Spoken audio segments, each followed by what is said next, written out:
Supreme King Pilimon Oriong Bonanza. Nandito tayo lahat na nagkaisa. Dahil magtagal na ako na hindi. Dahil may mensahe sa akin na kailangan kong gawin.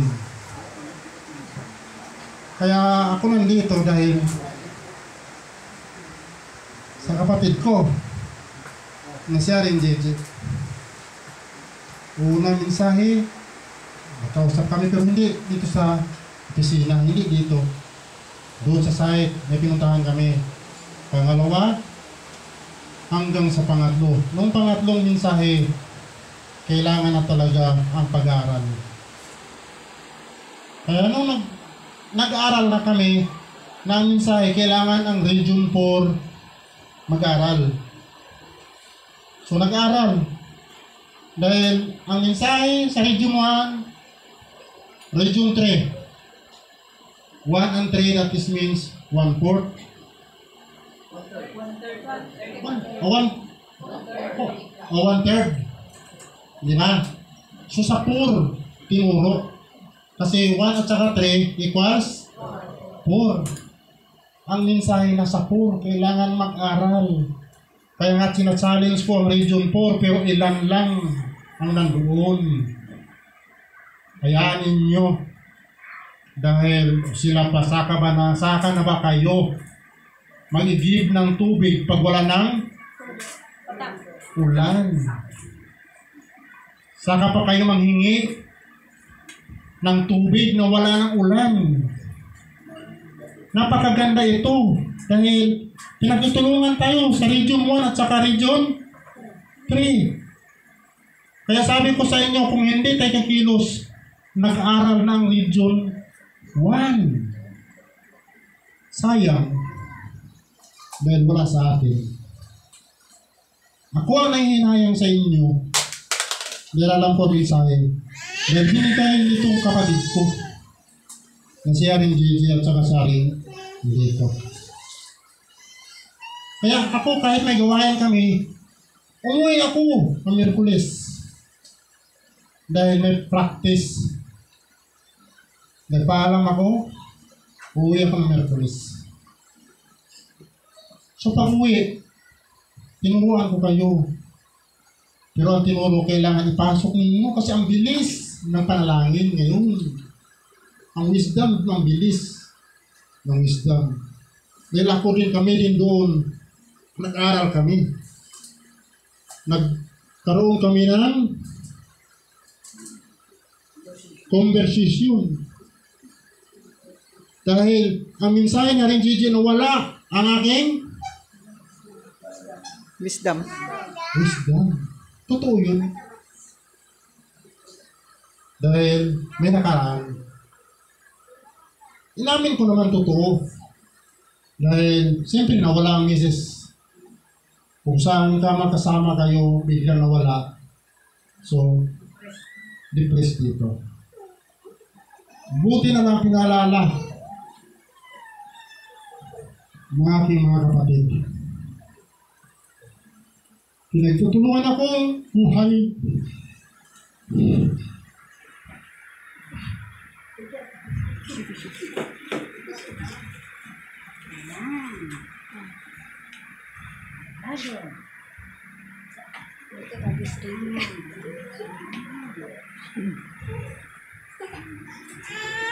Akala ko nakakalimutan ko na.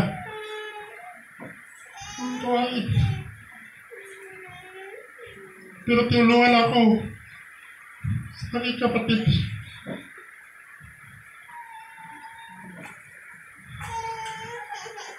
Igsuon kami dalawa, pagkasama kami. Lahat ng gawain. Kahit nung umuwi kami ng Mindanao, pinagalitan kami dalawa. Hindi kami narap mula umaga. Hanggang hapon, hindi kayo umalis. Hanggang pinatawag kami sa kwarto ni Malari. Pagtawag ni Malari kami dalawa, kinausap kami. Kami ang nakikala. Hindi namin nakalain na kami pala ang dalawang mason na pinakita sa aming kapatid na si Haring Rere Posiso. Kami ang mga mason na magkapatid. Hindi namin nakalain na lagi kami makasama. Wala pa ako sa dusi. Pinakahuli ako naging dusi sa kasama.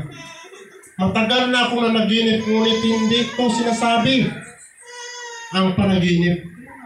Dahil natakot ako dahil alam ko kung sino ako. Ayan, nandiyan si Reyna Viola. Alam ko to. Dahil sinisilip to, totoo, di ba? Sinisilip nyo ako kung nagkasakit ako. Tama mali. Walang nagkasakit dahil hindi ko inamin dahil ang sakit ko madaling araw. Dahil ang spirit umaga hanggang hindi ko na nakayanan. Ilang buwan, kaya sabi ko mamamatay na ako sa sakit nito. Pag sabi ko ni Malari, yung sinasabi niya, ikaw yan. Hindi mo lang tinatanggap kasi takot kang makulong. Kaya nung naging ako, hindi ako nakulong, pinalabas ako. Ito yung okasyon, di ba, Hari? Dito, pinalabas ako. Sige, umuwi ka. Umuwi ka. Kawawa ang mga kapatid ko. Dahil ako ang nakakauwi ng Manila, sila naiwan sa dapitan. Dahil ang trabaho ko. Dahil ang trabaho ko, wala pa doon sa dapitan, nandito pa. Sa Luzon ang trabaho ko. Noong one time, sinabi ni Manlari, huwag ka nang umuwi. Dahil kailangan na kitang ikulong. May pikit ako, pero wala akong magawa. Nakulong ako ng 1 taon. Ang pagkukulong ko. Si Papa ko ay paalam ko na kung sinong kapalit. Dahil sinabi ni Manlari mismo sa akin. Pero wala akong sinasabihan sa inyo. Wala. Dahil ako mismo sinasabihan ni Manlari. Bata ka pa. Alam ko na ikaw yan. Ikaw ang regional sa Region 4 na kailangan mong gagawin yan. Kaya doon ko na himalay ang tadhana. Kaya noong time na yun, nakita kami, napakasaya ko dahil tanggap ako agad sa Region 3. Kaya hindi ko akalain na ang aming palang puso magkapatid sa spirit. Hindi ang kapatid ko na siya rin Binancio. Material yun. Kapatid ko sa rin Binancio sa material. Pero sa spiritual, kami ni Haring Gigi ang magkapatid. Kaya kung makikita ninyo lumabas, hindi pa, sekreto pa ito. Malalaman nyo malang araw yan kung sino ang hinahanap namin. Sana nandito sa inyo. Through ang flow, mag-aral. Mag-aral. Kasi yan ang kriteriya. Pero hindi ako ang maghanap sa inyo, kundi ito sila ang mga mensahe. May mga mensahe na ipapakita sa inyo. Kaya ako napapasalamat ni Manlari. Dahil ako, tinuro niya na bilang ikaw ay isang dusi. Ako ang pinakahuling dusi na nakatanggap. Ako ang huli doon sa sa Mount Sinai.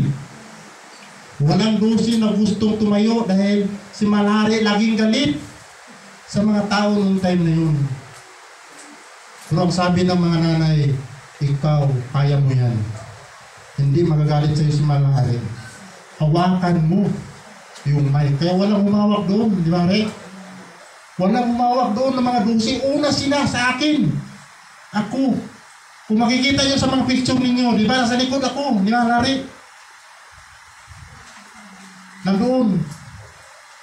Dahil yun ang mensahe sa akin na binigay sa kanya.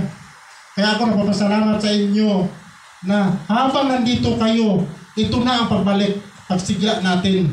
Dahil ang hinahanap ni Manlari, dalawa, kahit dalawa na lang kayo, kami dusi, nag-meeting, tinatawag kami, kahit dalawa na lang kayong dusi, kahit isa na lang na dusi, ipapatuloy ko ang gawain dahil alam ko na ang kinabukasan nyo, napakayaman natin lahat. Ngayon, kung titingnan natin, dalawa, kahit isa. 2 plus 1. Ilan? 2 plus 1? 3. Ngayon, tingnan mo kami. 1, region 3, region 4. 2. Kahit dalawa lang kayo, dahil ako kasama ako doon sa April 11. Pero ako wala akong bakos. Dahil naman mensahe. Sa D11, dalawa lang kaming walang bakos. Dahil ang dalawa nakasama namin nandito, si Haring Lito at saka si Haring Gigi. Hindi magiging 1/4 hindi magiging 1/3 ang 12 kung hindi ilan? 4. Ngayon kung dalawa lang sila, kulang. Kaya doon sa Mindanao, dalawa kaming walang bakos. Ako walang bakos. Akala ko napasok na sa bag. Wala. Pagdating doon, sabi ko, may mensahe. Hanapin ko ang kasama kong walang bakos. Diba naglakad-lakad ako? Walang bakos. Wala nakapansin sa akin. Kung hindi ako nagsabi na, kasi may bakos diyan, pahiram. Mayroon nagsabi sa akin, hiraman mo. Pero hindi. Dahil hinahanap ko ang bakos. Nakasama ko dahil dalawa kami. Dahil ang dalawa, madagdagan ng dalawa, ilan? Ang 4 yan ang 1/3 sa 12. Kaya kung titingnan mo natin, dalawa sila. Kahit isa na lang, 3 idagdag. Ilan? Magiging 3 kami. Kaya ngayon 3 nakustana. Minsan ito, pagdating ko, ang kalan ng hapon, nandito na sana ako pupunta sa, dito kasi nandito na sa Haring Lito. Nandito lang ako, kapatid ko si Haring Gigi. Pero nung sinabi, sana ko, pa, uwi, punta ka dito sa amin. Pa, punta ka sa amin, kailangan. Pagdating doon, uwi ko sa bahay. Anong sinabi sa mensahe? Pa, diretso ka sa malaking bahay. Huwag kang nadiretso doon. Magdala ako ng bigas. Huwag kang nadiretso sa bahay ninyo. Diretso ka. Pagdating ko dito, sino na nakita ko? Walang ibang tao. Ang region 1 at saka region 3. Muna nag-usap kami doon. Nilagyan na upuan si Haring Gigi, si Haring Lito. Pero si Haring Gigi, doon talaga sa mapastak sa kabila. Dito, di ba? Dito ka talaga ipasok ni Haring Lito kasi magkatabi kayo. Pero ikaw papasok ka talaga doon. Ngayon, pag sabi ni Haring Lito, napakaganda ng mensahe. 1, 4, tingin sa kanan na kumpisa ang bilang. Pagmula sa 1. 1, 4, 3. I love you. Nandito ang pagmamahal. Kaya nga may naraginip kagabi. Hindi ko sabihin sa inyo, si Malari, masayang masaya. Dahil nandito sa atin ang pagmamahal.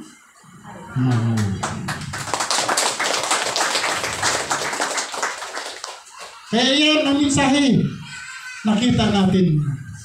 Inaantay namin ng aming kapitid. Siya rin binumo. Wala. Inaantay namin kinabukasan. Dahil may meeting. May papag-usapan. Wala. Kaya kung makikita ng mensahe, kahit dalawa na lang kayo. Si Malari ang sabi nito kahit dalawa. Ayan, saksi yan si Reyna. Ganita. Kahit dalawa na lang kayong mga 12. Kahit isa na lang kayong mga 12. Ipagpatuloy ko pa rin nilang gawain. Tapos na. Consumatum? Yes. Royal Alpha Omega rin. Tapos na. Huwag na ninyong lagyan pagkasunod. Tapos na. Hindi pwede na may kasunod pa siya. Kaya nga tinapos Ano ba yung ibig sabihin itong sing-sing na ito? Sino ba napagawa nito? Malnari. Si Mahal na rin ang paggawa nito. Tapos na sisirain pa ba natin ito? Nalagay na isa? Hindi na. Hindi na. Dahil tapos na. Nandito na tayo. Kaya kung makikita natin ang ginagawa namin, nangyari na lang, sutana ko, akala ko nandoon sa Mindanao. Ngayon pinakita sa akin, nasa bag. Hanap doon sa Mindanao, walang makita. Bungkag na lahat yung gamit ko doon. Sabi ko, hayaan mo na lang. Wala dyan ang sutana ko. Di ba di? Kaya nag-usap kami na rin mo. Magbarong na lang ng di kulay. Ako kulay blue, siya ay kulay violet. Pero biglang lumabas ang damit na sutana na kailangan samahan ko. Dito ako sa dalawa na yung tinatawag na dalawa, kahit isa na lang. Yun ang piniligan ko dahil si Manari wala na doon sa dapitan. Magpasalamat tayo dahil si Manari nandito.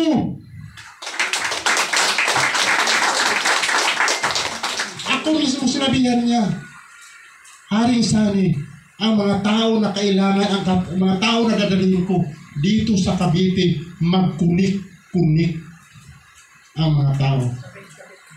Si Dr. Jose Rizal, tama-tama binanggit ni Haring JJ, pinatay.